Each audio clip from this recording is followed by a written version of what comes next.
doing as an individual to be ready for this if your job is going to be disrupted. So here we're really focusing on, our mindsets, having that growth mindset, having an adaptability. All humans really struggle with change. Yeah. It's a topic that's coming through a lot in my own podcast. All my guests will be sharing that at the end of the day, as humans, we want to take the path of least resistance and we don't like change. And what you're seeing in ChatGPT or in generative AI, for example, is that they're going to really enhance a stereotype. So if you want to search on DALL-E or some of the image creators for a CEO image that you want to use, it's going to produce a tall, white, strapping man in a full suit. Yeah. And so we're going to tell people that is what a CEO looks like. And so we embed those stereotypes.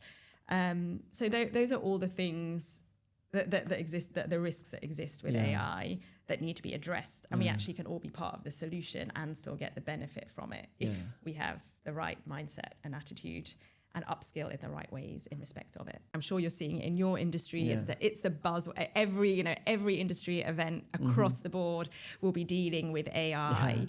But can't escape it. You cannot.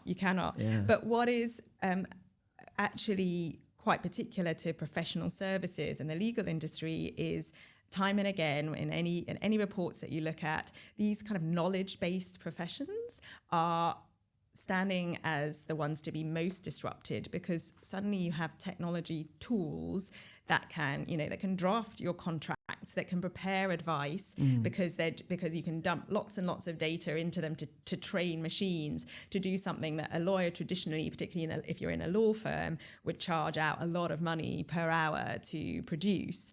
And so there's multiple factors at play, because there's this threat to your business model that we're going to have to deal with.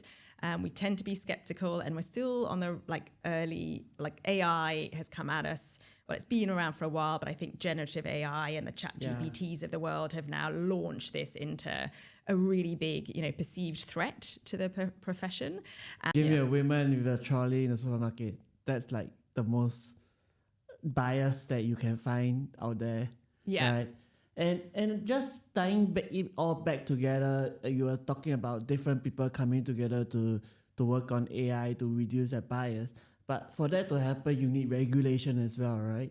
And what role do you think for lawyers and for policymakers, what role should they play in addressing bias in AI systems? Because you don't want to stifle innovation, but you also need to regulate AI. So yet change is coming at us so full and fast. So it's really about getting a bit deeper. We have to separate our identities from what we do a little bit, because who are you if now a machine is taking away a lot of what you were spending most of your day doing?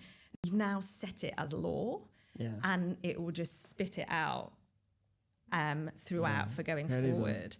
And that is where we have to be really, really careful. And that is where, again, I don't see that as the stopper, but we have to be really live to the risks in order to be able to mitigate them. So if you took a tool and said, right, we want to be able to automate our hiring, we can just throw in all the CVs, a big company will throw in all its CVs from the last 20, 30 years and train it on all the types of candidates that have come through the door, and it will use all those keywords, it will use the data, it creates this image or formulates what the ideal candidate is, and then when it's applying that over a new CV, it will accept or reject based on that. Yeah.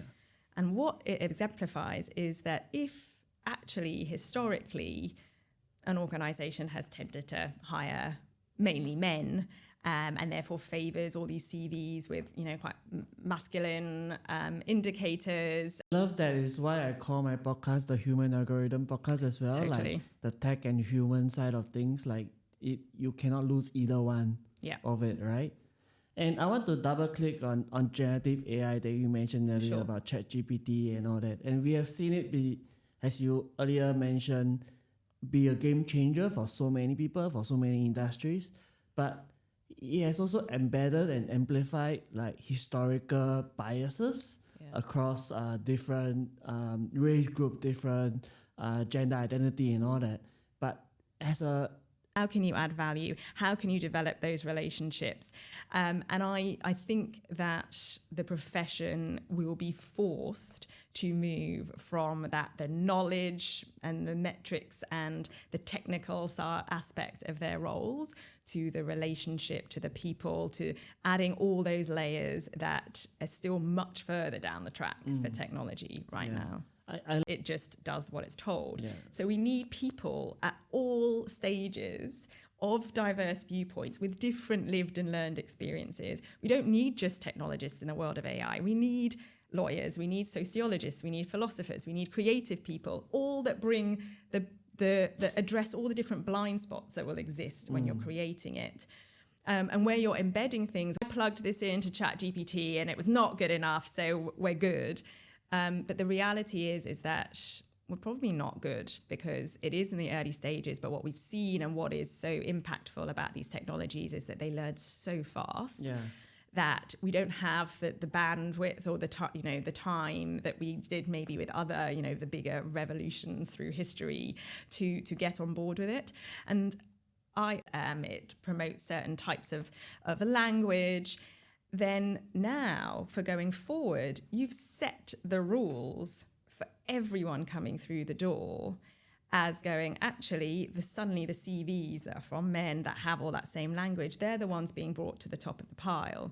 And so you have someone that's saying, I'm an equal opportunities employer, we want to get gender parity, we want all these things.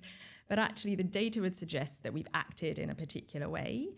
And now the danger is that whereas a human can have a couple of off days, we all might have our own biases that we bring to the table. Why we need to be concerned about a bias in AI, as you say, is because fundamentally how these tools work, whether it's like automation and machine learning or generative AI, where it's a language model that you're plugging stuff into and it will generate a response. It learns just from identifying patterns in masses and masses of data. So if you want to train a legal, AI tool, you'll just plug lots and lots of contracts in it and you teach it, right? This is in the same way that I say to my lawyers on my leadership programs, well, if you could reclaim that energy that you spend molding yourself and use it to something else, what would you do? Yeah. And in the same way, it's like if you can now get a tech tool to do 80%, the first 80% up to of your job, what would you do with that space? And